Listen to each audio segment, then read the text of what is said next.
आज क्या सीखेंगे? विभाज्यता का नियम। सम संख्या विषम संख्या बता दिए। सम संख्या वैसी संख्या जो 2 से पूर्णतः विभाजित, तो क्या कहेंगे हम? सम संख्या। और विषम संख्या किसको कहेंगे? वैसी संख्या जो 2 से पूर्णतः विभाजित न हो, तो क्या कहेंगे हम? विषम संख्या। अब बात रहा कौन सी, कैसे जोड़ेंगे कि कौन सा संख्या 2 से भाग लग रहा है। हाँ, तो चलते हैं विभाज्यता का नियम पढ़ते हैं। देखो विभाज्यता का नियम जो करेंगे हम, देखो 2, 3, 5 का प्रॉपर रूप से परिभाषा लिखा करके, ठीक है, बताते हैं। देखो 2, 3, 5 का लगभग तुम्हारा है ना हर जगह यूज होता है। और बाकी बात 11 का, 7 का, ये सब जो है तुम्हारा विभाज्यता का नियम बता देंगे, लेकिन तुम भाग लगा के भी देख सकते हो। वैसे 4 का हुआ, फिर उसके बाद 6 का, फिर 8 का, फिर 10 का, ये सब भी यूज कर सकते हो, उसको भी बताएंगे, लेकिन परिभाषा नहीं लिखाएंगे, ठीक है, बस खाली समझा देंगे। तो चलो देखते हैं विभाज्यता का नियम, ठीक है। पहला चैप्टर एकदम पूरा बेसिक से स्टार्ट कर रहे हैं।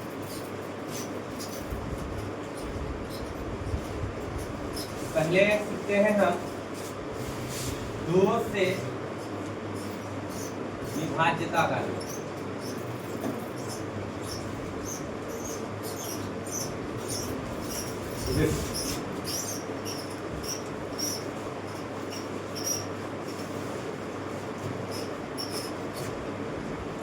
जिस संख्याओं के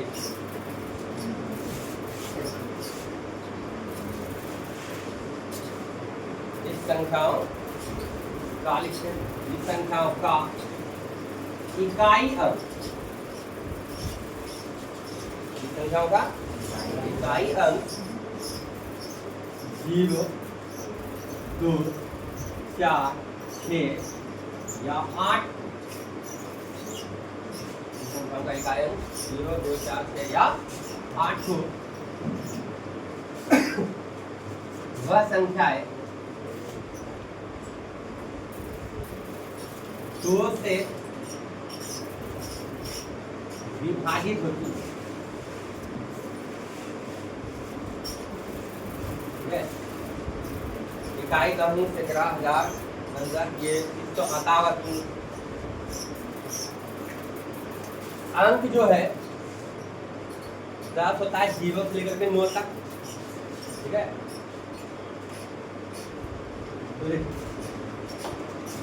क्या बोले कि 2 से विभाज्यता का नियम में क्या बोले कि जिस संख्याओं का इकाई अंक 0, 2, 4, 6 या 8 हो, वह संख्या क्या होता है? 2 से विभाजित होता है। जैसे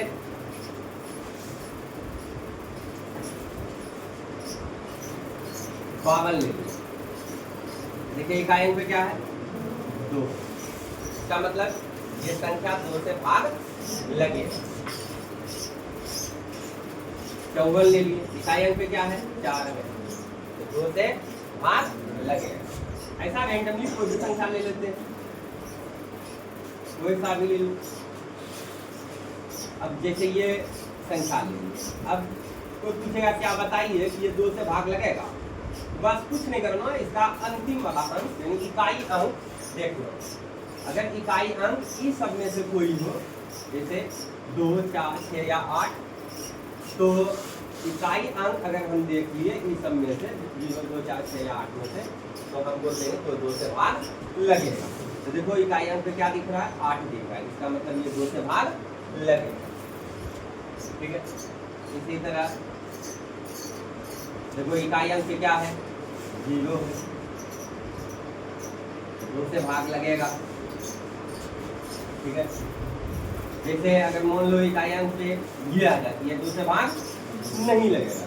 क्या है? कि इनमें से कोई नहीं है यहाँ इकाई अंक। इकाई अंक पे अगर 0, 2, 4, 6 या 8 रहेगा तब ये 2 से भाग लगेगा, अन्यथा 2 से भाग नहीं लगेगा, ठीक है। अगर मान लो इसमें यहाँ पे 2 लगा दिए, 1032 हुआ, जब 2 से भाग लगेगा इकाई अंक से 2 है, ठीक है। चलिए अब बात करते हैं 3 से विभाज्यता करनी है। 3 से विभाज्यता का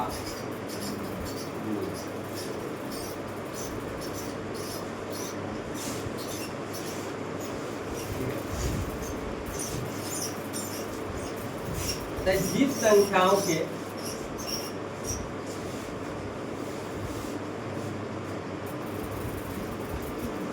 अंकों का योगफल,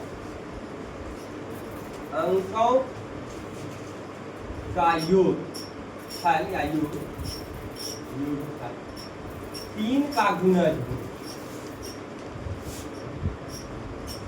जिस संख्याओं के अंकों का योगफल 3 का गुणज हो, वह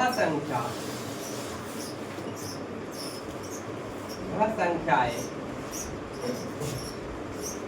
3 से विभाज्य हो। 3 से विभाज्य, इस संख्याओं के अंकों का योगफल 3 का गुणज हो, वह संख्या 3 से विभाज्य। जैसे कोई संख्या रेंडमली ले लेते हैं, जैसे मान लो 1 5 4 7 8।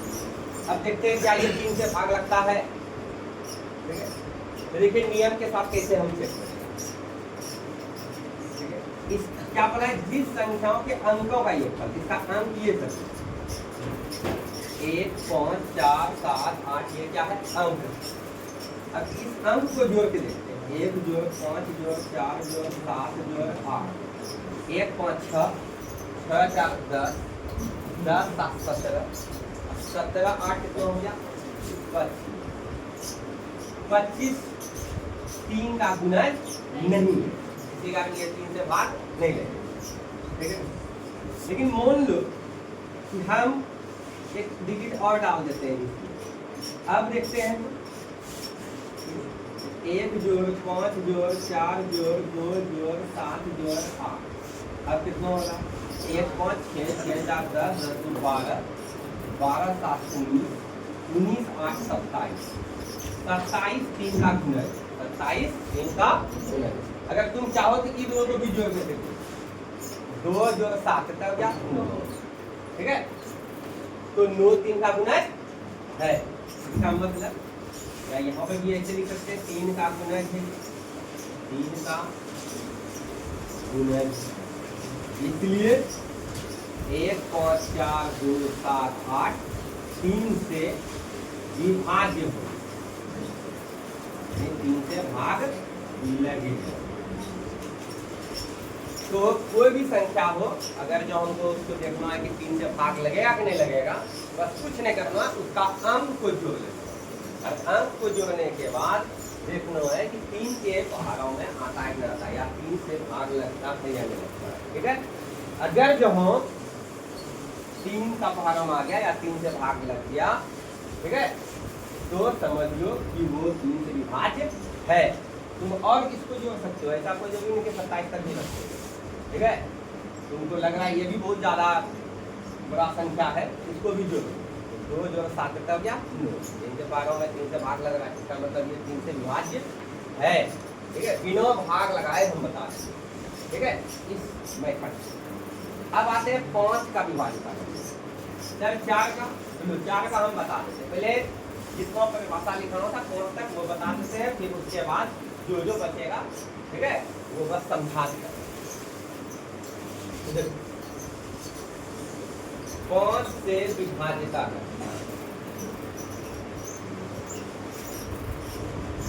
5 से विभाज्यता का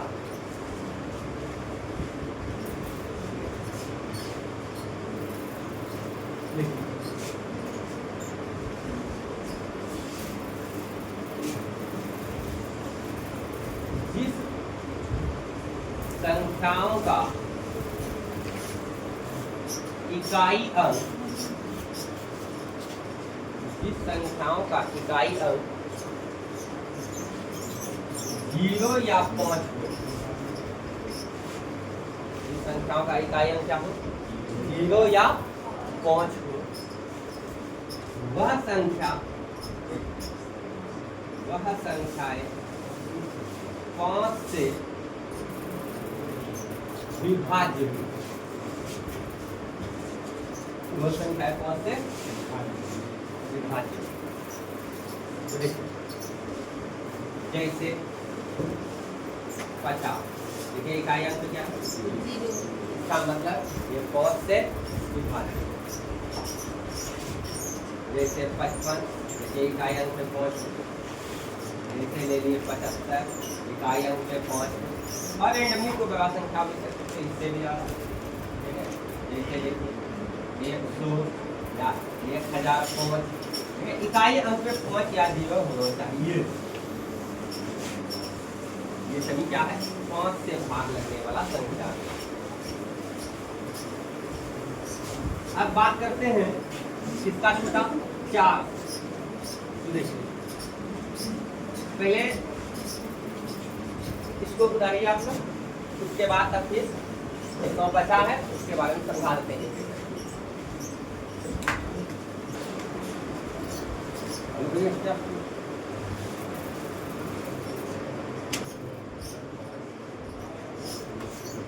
देखो 5 तक का तो लिखित दे दिए, अब उसके बाद बता देते हैं किसका किसका बचा, 4 का, 6 का, 7 का, 8 का, 9 का, 10 का, 11 का, ठीक है। तो देखिए पहले 4 का जाओ विभाज्यता का क्या है, 4 का विभाज्यता का नियम, कोई भी संख्या दिया हो और पता करना है कि 4 से भाग लगेगा कि नहीं लगेगा, तो अंतिम का 2 अंक ले, इकाई दही अंकों से बनी संख्या, ठीक है। इकाई और दही अंक को उठा लेना है, जो संख्या बना उसको 4 से भाग ला करके देखना है, ठीक है। अगर वो संख्या 4 से भाग लग गया, इसका मतलब पूरा संख्या में 4 से भाग लग गया। तो जैसे देख लेते हैं, ये संख्या ले लेते हैं, ये ले। अब ये संख्या क्या 4 से भाग लगेगा या नहीं लगेगा। अगर जो तुमको नियम पता नहीं है तो भाग लगाना स्टार्ट करो। अगर नियम पता है तो बस कुछ नहीं करना है, अंतिम का 2 या बोले तो इकाई और दाही अंक से जो बना संख्या 48 हुआ, इसको 4 से भाग लगा देंगे। 4 एक 4, 4 दूनी 8, ठीक है। भाग लगने का मतलब शेषफल 0, ठीक है, यानी शेषफल कुछ न हो, शेषफल कुछ न बचा। इसका कहने का मतलब 48 में 4 से भाग लग गया, इसका मतलब पूरा संख्या में ही 4 से भाग लग जाए, ठीक है। इसी अगर कोई भी संख्या हो, अगर उसका इकाई दहाई अंकों से बनी संख्या अगर 4 से विभाज्य हो, वो पूरी संख्या 4 से विभाज्य हो।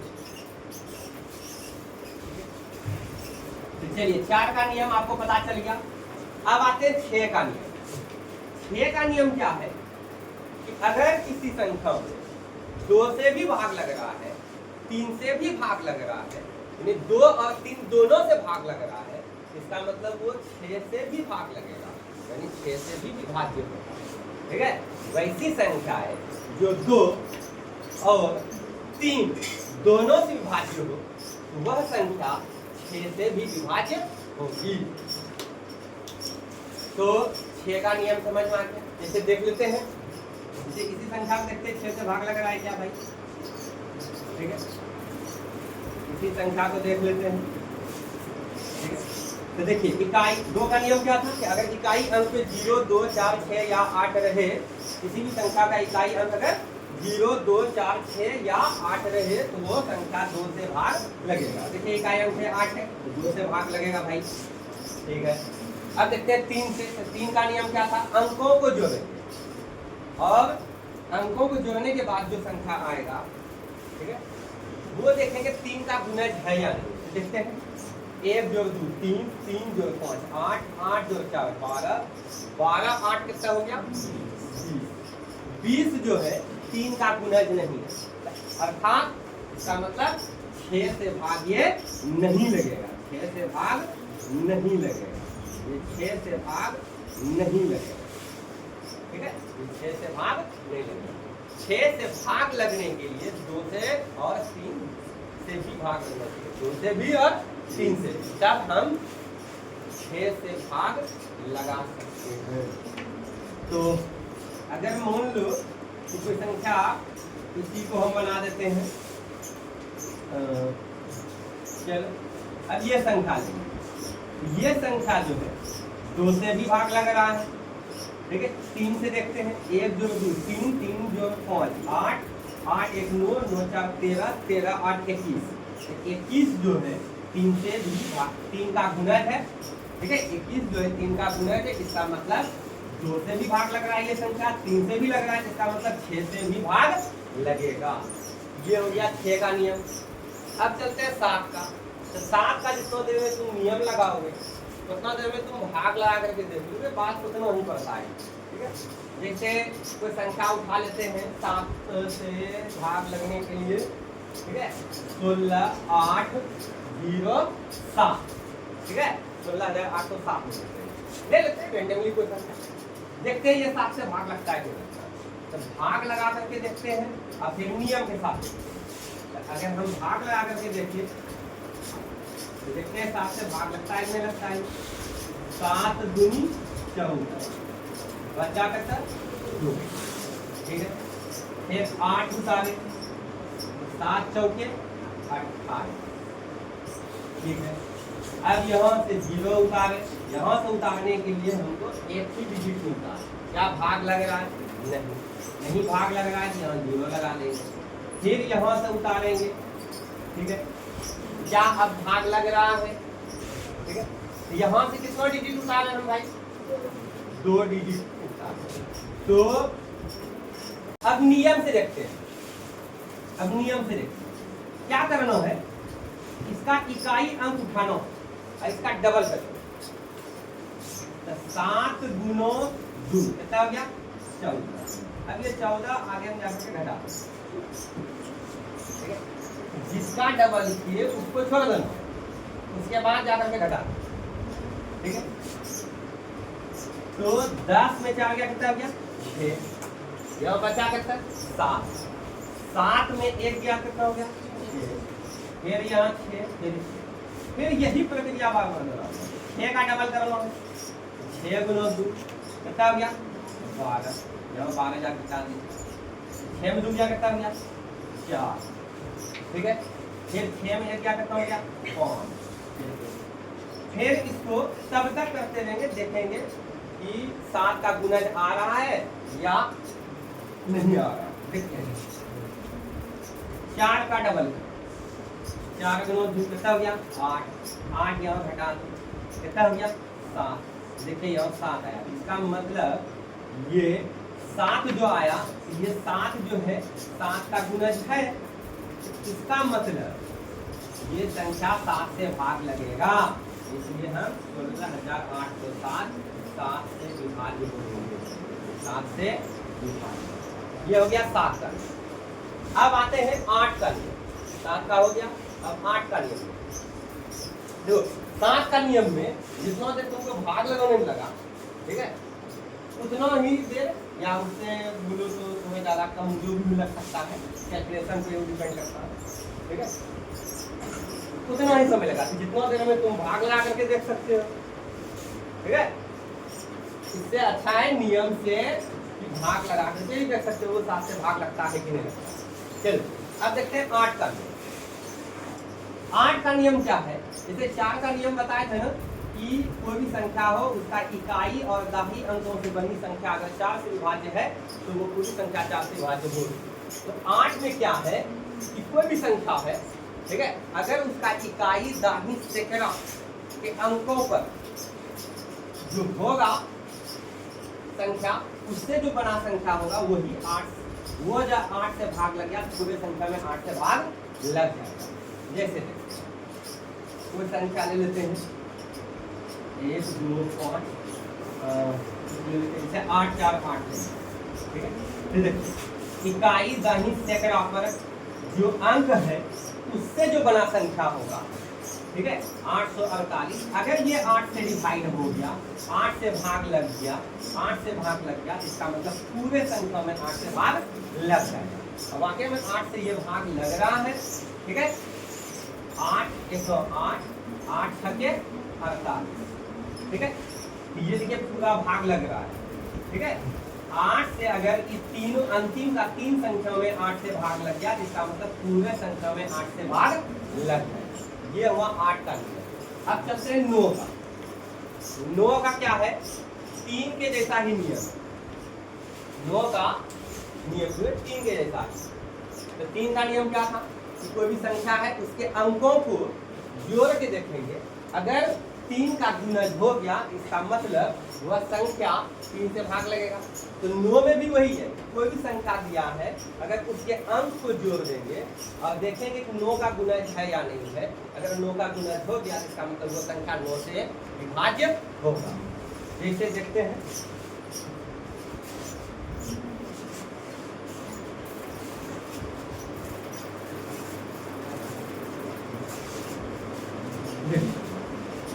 कोई संख्या ले लेते हैं, रैंडमली कोई सा उठा लो, इसे यही उठा देखते हैं ये 9 से भाग लगता है कैसे। इसका डिजिट को जोड़, इसका अंक को जोड़, 5 जोड़ 6 जोड़ 7 जोड़ 8, कितना हो गया जोड़ 5 6 11, 11 7 18, 18 8 26।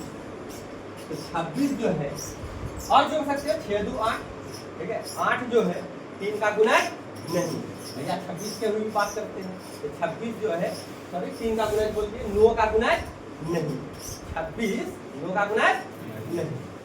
तो ऐसा करते हैं, इस संख्या को बनाते हैं, ठीक है चलिए इसके बीच में कुछ डाल देते हैं जो क्या बन जाए।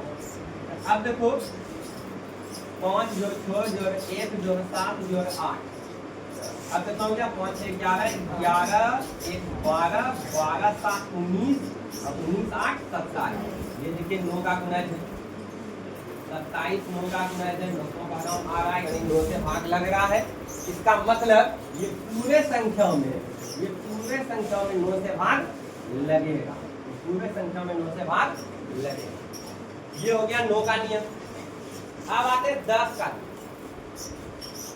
10 का नियम क्या है, अगर कोई भी संख्या का इकाई अंक 0 हो, कोई भी संख्या हो अगर उसका इकाई अंक 0 हो, ठीक है किसी संख्या का इकाई अंक 0 हो वह संख्या 10 से विभाज्य होगा। जैसे यही संख्या ले लेते हैं, अगर जब अभी कोई पूछे क्या 10 से विभाज्य होगा तो बोलेंगे नहीं, लेकिन अगर इसका अंतिम में हम अगर 0 देख लेते हैं तो वो संख्या 10 से विभाज्य होगा, यानी ये संख्या 10 से भाग लग जाएगा। अब बात करते हैं 11 का, ठीक है चलिए 11 का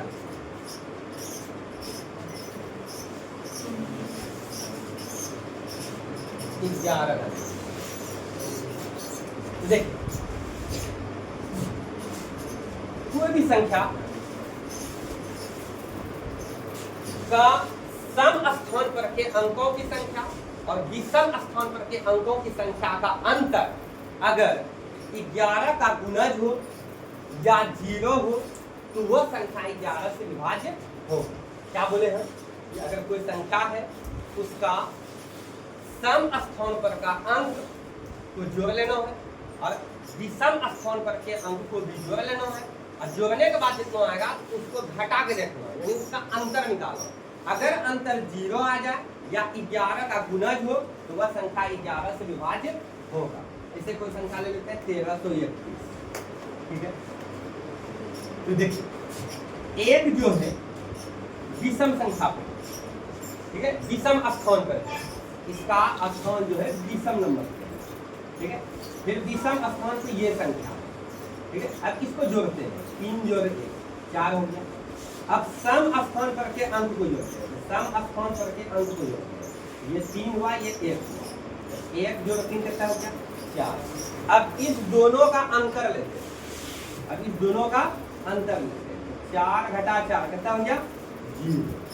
तो देखो अगर किसी भी संख्या का विषम स्थान पर के अंकों का योगफल और सम स्थान पर के अंकों का योगफल, ठीक है का अंतर अगर 0 या 11 का गुणज हो तो वह संख्या 11 से विभाज्य होगा। देखिए विषम स्थान पर के अंकों का कहने का मतलब क्या है कि इसका पोजीशन जो है, इसका नंबर जो है 1 है, फिर ये तीसरे स्थान पर आ रहा है, ये इसको ये नहीं समझेगा 1 और 3 नहीं, तो एक मिनट करते हैं ऐसा दूसरा संख्या ले लेते हैं, पहले इसको समझा देते हैं। ये देखिए ये 1 नंबर पे आ रहा है, ये 3 नंबर पे आ रहा है, ठीक है, तो 1 और 3 को जोड़ दिए, 3 और 1 को जोड़ के क्या 4, इसका स्थान दूसरा नंबर है, तो दूसरा नंबर से दूसरा क्या हुआ सम स्थान, सम नंबर, ठीक है। तो ये जो है 3 जो है दूसरा स्थान पे, ये जो है 1 जो है चौथा स्थान पे है, यानी कि सम स्थान पर का अंक को जोड़े हैं, 1 जोड़ 3 देता हो गया 4, ठीक है। अब ये जितनों जो जोड़ के आया तो इसका अंतर निकालेंगे, अंतर मतलब बड़ों में से छोटा घटाएंगे, तो कितना आ गया आंसर 0 आया। अगर 0 आ जाए या 11 का गुणज आ जाए, ठीक है, तो हम बोल देंगे कि ये संख्या 11 से विभाज्य होगी, ठीक है। तो चलिए कोई संख्या और ले सकते हैं, देखते हैं, रेंडमली को उठा लेते हैं, देखते हैं ये संख्या 11 से विभाज्य है या नहीं। तो क्या करेंगे हम, विषम स्थान पर के अंकों की संख्या को उठाएंगे, ये हुआ, ये हुआ, इसका पोजीशन 3 है यानी तीसरा स्थान पे है, ये 5वां स्थान पे हुआ, ठीक है, पहला तीसरा 5वां, ये 7वां स्थान हुआ, इसको जोड़ते हैं, 1 जोड़ा 7 जोड़ा 8 जोड़ा 5, ठीक है, इसको जोड़ेंगे, कितना हो गया 1 जोड़ 7 8 8 8 16 16 अब 5 कितना हो गया 21 हुआ। अब देखो सम स्थान पर के अंकों को जोड़ो, 7 6 और 5, 5 जो है 6 जो 7, 5 6 कितना 11 11 7 कितना 18। अब इसका अंतर निकालो, 21 घटा 18 कितना हो गया 3, तो 3 जो है 11 का गुणज नहीं है, 3 11 का गुणज नहीं है, ना 0 है और न ही 11 का गुणज है, ये 11 का गुणज नहीं है, इसलिए 1 5 7 6 8 7 5 अंकों से जो बना संख्या है ये 11 से विभाज्य नहीं होगा, ये 11 से विभाज्य नहीं होगा, ठीक है। तो ये रहा विभाज्यता का नियम, यहाँ तक सीख गए, ठीक है, यहाँ तक काफी है। अब उसके बाद जितना भी संख्या होगा उसका भाग लगा करके देख लेना है। तो अब इसके बाद हम पढ़ाएंगे अभाज्य संख्या, भाज्य संख्या, उसके बाद सअभाज्य संख्या। तो चलिए चलते हैं अब,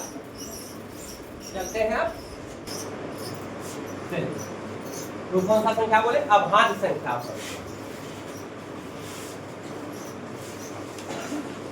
अभाज्य संख्या इंग्लिश में इसको बोलते हैं प्राइम नंबर,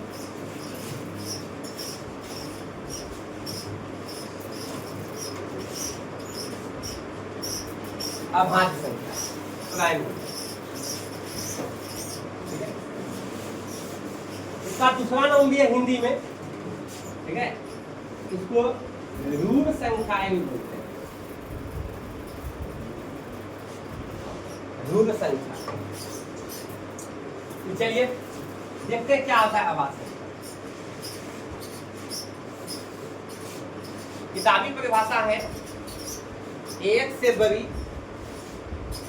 वैसी संख्या जिसका केवल 2 गुणनखंड हो, 1 और स्वयं, ठीक है। लेकिन हम अपने ढंग से यहाँ लिखेंगे, हम इस ढंग से लिखेंगे यहाँ कि वैसी संख्या है जो 1 और खुद से विभाजित, वैसी संख्या को हम, ठीक है, अभाज्य संख्या कहते हैं। वैसी संख्याएं जो 1 लिखते हैं, वैसी संख्याएं जो 1 और स्वयं से विभाजित, स्वयं मतलब खुद से विभाजित, यानी भाग लगे, ठीक है। ऐसी संख्याएं जो 1 और स्वयं से विभाजित हो, ठीक है। अभाज्य संख्याएं कहलाती है, अभाज्य संख्याएं कहलाती है, अभाज्य संख्याएं कहलाती है। जैसे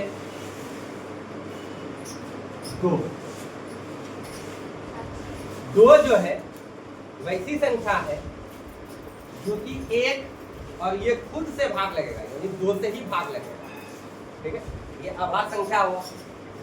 फिर 3 अभाज्य संख्या हुआ, ये एक और खुद 3 से ही भाग लगेगा। फिर उसके बाद 5 हुआ, ये एक और खुद 5 से ही भाग लगेगा, ठीक है, इसी कारण ये क्या हो गया, अभाज्य संख्या हुआ, ठीक है। इसका 2 ही गुणनखंड हो सकता है, 1 और खुद 5। फिर उसके बाद 7 हुआ, ये अभाज्य संख्या हुआ। फिर उसके बाद 7 के बाद 11 हुआ, 9 नहीं, 9 की सम संख्या है, अभाज्य संख्या नहीं है, ठीक है। बहुत सारे बच्चे समझ जाते हैं कि जो 2 से भागने लगा वो अभाज्य नहीं, अभाज्य जो 2 से भाग नहीं लगा वो विषम संख्या। अभाज्य संख्या कहने का मतलब वैसी संख्या जो कि एक और स्वयं से विभाजित है, ठीक है। 9 तो देख लो, 9 जो है तो 9 एक से भी भाग लग रहा है, ठीक है, 9 से लग रहा है, और अन्य संख्या 3 से भी लग रहा है, इसी कारण 9 जो है अभाज्य संख्या नहीं हुआ, बल्कि ये भाज्य संख्या हुआ, ठीक है। अभी जस्ट इसके बाद बताएंगे, ठीक है। तो 11 होगा, ठीक है, 11 जो है अभाज्य संख्या है। 11 में हम 1 और 11 से ही विभाजित कर सकते हैं, ठीक है। उसके बाद 13 होगा, फिर 15 नहीं होगा, 15 नहीं होगा, 15 में 1 से भी लग रहा है, 15 से भी भाग लग रहा है, 3 से भी लग रहा है, अन्य संख्या 3 और 5 से भी लग रहा है। जबकि अभाज्य संख्या कहता है कि 1 और खुद से भाग लगे, तो 1 से लग रहा है, खुद से लग रहा है, लेकिन अन्य संख्या से तो भी लग रहा है, इसी कारण ये 15 जो है अभाज्य संख्या नहीं हुआ, ठीक है। 13 के बाद अभाज्य संख्या हो जाएगा कौन, 17, ठीक है। फिर उसके बाद 17 के बाद अभाज्य संख्या हो जाएगा कौन, 19, 19 के बाद हो जाएगा 23, 21 नहीं, 21 में 1 से लग रहा है, 21 से भी लग रहा है, लेकिन अन्य संख्या 3 और 7 से भी भाग लग रहा है, इसी कारण 21 नहीं होगा, 23 होगा। फिर उसके बाद 29 होगा, फिर उसके बाद 31 होगा, इसी प्रकार आगे, ठीक है। ये सारे संख्याएं जो लिखे ये क्या हो गया, अभाज्य संख्या। अब इसमें से आपको ऑब्जेक्टिव पूछ सकता है, ठीक है, कि सबसे छोटी अभाज्य संख्या बताइए, ठीक है, सबसे छोटी अभाज्य संख्या बताइए या सम अभाज्य संख्या बताइए। तो देखिए 2 जो है सबसे छोटी अभाज्य संख्या हुआ, अभाज्य संख्याएं है, ठीक है। 2 जो है सम अभाज्य संख्याएं हुआ, एक ही ऐसा है, 2 ही सिर्फ इसमें केवल ऐसा होगा जो कि सम संख्या, ठीक है, इसी कारण लिखते हैं 2 जो है सम अभाज्य संख्या है, 2 जो है सम अभाज्य संख्या है, संख्या है, संख्या है, ठीक है। फिर उसके बाद ऐसा भी बोल सकते हैं 2 जो है सबसे छोटी, हाँ ये तो लिख दिए, ठीक है।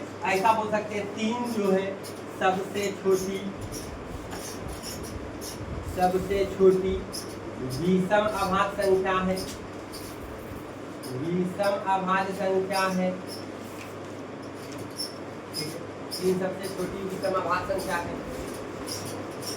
चलिए इतना सा ऑब्जेक्टिव हो सकता है, आपको पूछ सकता है 10th क्लास, ठीक है, 10th क्लास हो 9th क्लास हो, ठीक है, कोई दिक्कत नहीं, किसी में पूछ। तो अब आते हैं भाज्य संख्या के बारे में। भाज्य संख्या, भाज्य संख्याएं, कंपोजिट नंबर,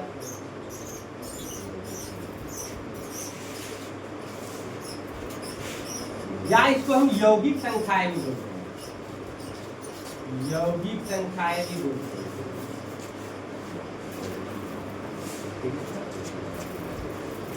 देखिए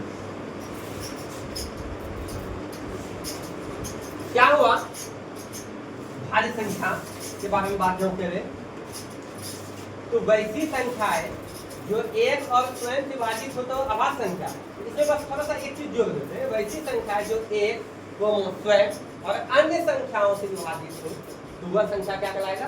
भाज्य संख्या। ठीक है, भाज्य संख्या जो है अभाज्य संख्याओं का गुणनफल होता है। अगर हम भाज्य संख्या को गुणनखंडित करेंगे तो वो अभाज्य संख्या के गुणनफल के रूप में आएगा। ये आपका 10th क्लास में प्रमेय संख्या 1.2 में अंकगणित के आधारभूत प्रमेय में लिखा हुआ है। तो चलिए पहले भाज्य संख्या पढ़ते हैं। वैसी संख्याएं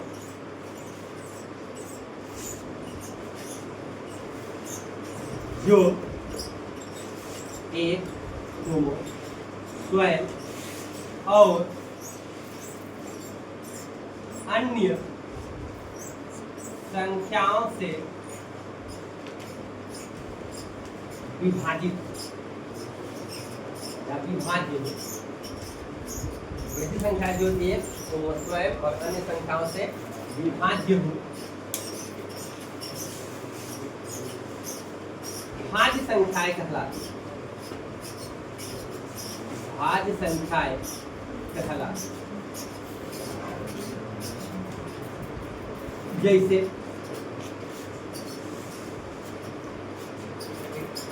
4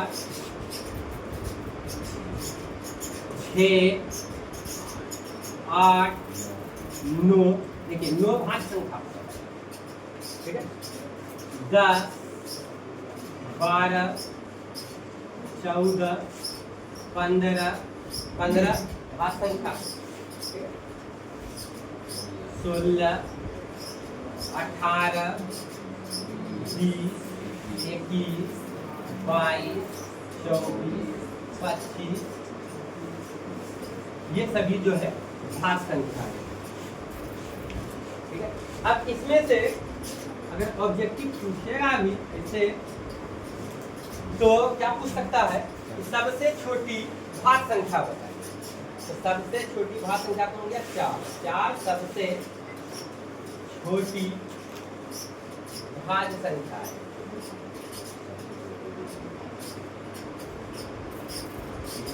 चार सबसे छोटी भाज्य संख्या। ठीक है, इसमें देखिए एक चीज और जो देखा जाए तो 9 जो है सबसे छोटी विषम भाज्य संख्या। 9 सबसे छोटी विषम भाज्य संख्या। ठीक है, अब मन में आ रहा है सर एक के बारे में बात नहीं की है, तो एक जो है न तो भाज्य है और न अभाज्य है। ठीक है, एक न अभाज्य संख्या है और न ही भाज्य संख्या। ये लिख देते हैं, एक न तो अभाज्य संख्या है और न ही भाज्य संख्या।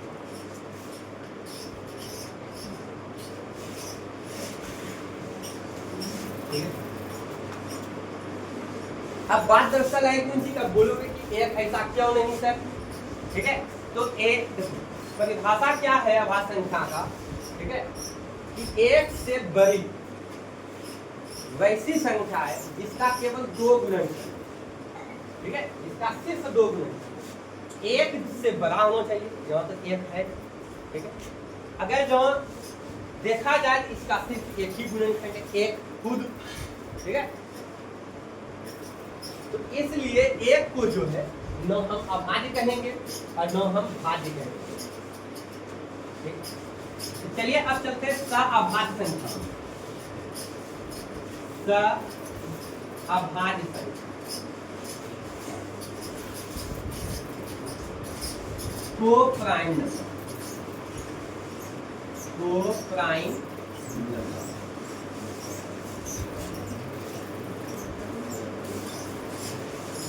को प्राइम नंबर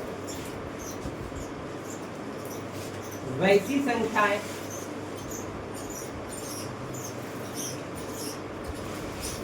ऐसा ऐसे लिखो, जिन दो संख्याओं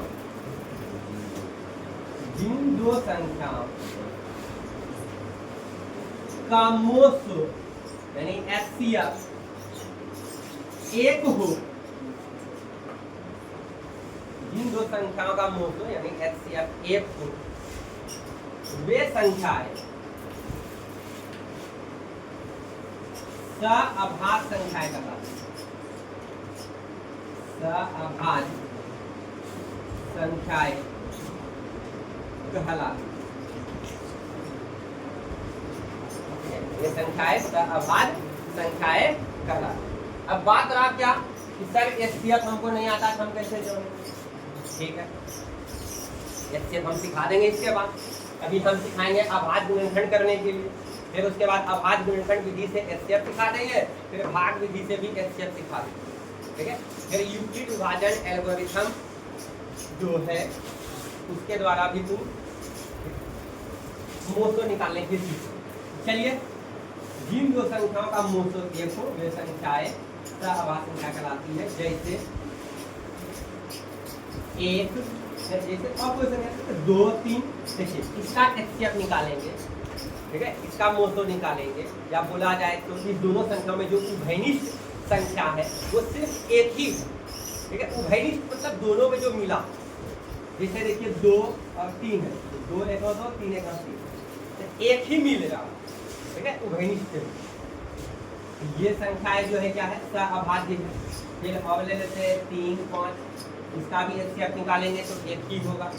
ठीक है, और संख्याएं कोई सा ले सकते हैं 7 और कोई सा 11, ये सभी जो है, ठीक है, अभाज्य संख्याएं, सभी सअभाज्य संख्याएं है, यानी को प्राइम नंबर है। ठीक है,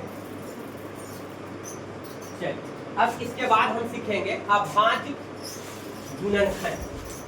संख्याओं का भाज्य संख्या दिया रहेगा और उसका हम क्या करने सीखेंगे, अभाज्य गुणनखंड। फिर अभाज्य गुणनखंड सीखने के बाद तब हम सीखेंगे अभाज्य गुणनखंड विधि से एचसीएफ ज्ञात करने के लिए, अभाज्य गुणनखंड विधि से एलसीएम ज्ञात करने के लिए, फिर भाग विधि से एचसीएफ, फिर भाग विधि से एलसीएम। चलिए